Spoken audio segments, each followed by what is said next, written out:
I just want to give a quick shout out to some honorable picks, which is Shadir Sanders and Travis Hunter from Colorado. They're both from Colorado. They had an enormous game against TCU on Saturday, and it was just electric to watch them. And these are guys I really want to pay attention to, especially Travis Hunter, because he's a two-way player. So let's transition over to Florida, into Colorado, facing TCU. So Deion Sanders had his debut game with Colorado, where they went against 17th ranked TCU, and they won. And it was real electric to see. Colorado won 45-42. Deion Sanders brings life to this team. He has these roles that he assigns to his players. Like a player will have an L for leader, and then another player will have a D for dog. And he just seems to connect very well with his players, not just his son or the top prospects, but just everybody.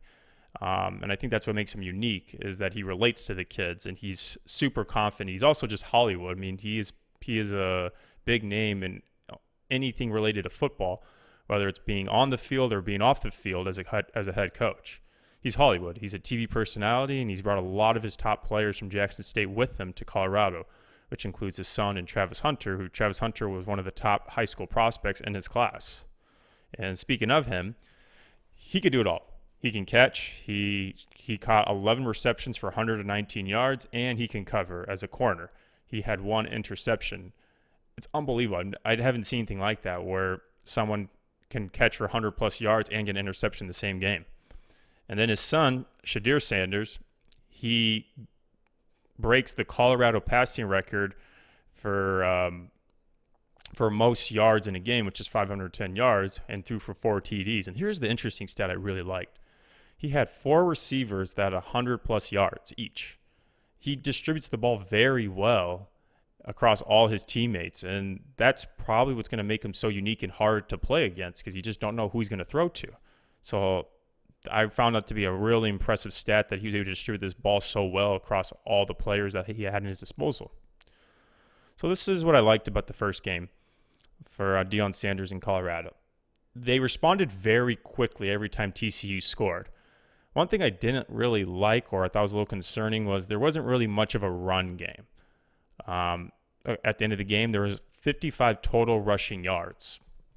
Sure, I mean, it's not the worst thing to have, but still, like when your pass offense is struggling or is covered really well, you're gonna have to rely on the run game. And I don't know, I didn't see much of that in this game. So hopefully they're able to adjust if that time ever comes to them. And then another concern I had was the O-line. The O-line allowed 4 sacks on Shadir, and the defense, it allowed 42 points. I understand it's the first game. Hopefully they'll kind of go through all these pain points throughout the season. But it honestly reminded me so much of a Big 12 powerhouse team, almost like Oklahoma. And it seemed funny because Colorado is going to be in the Big 12 starting next year, so they'll fit in just right. They'll fit in just fine. Thoughts of TCU for this season is they have a lot of players that are gone that came from their college football playoff team. So it's just not the same as last year. But putting up 42 is impressive. So I like what they had offensively. And my prediction for Colorado this season is going to be this. I think they'll have at least 6 wins this season.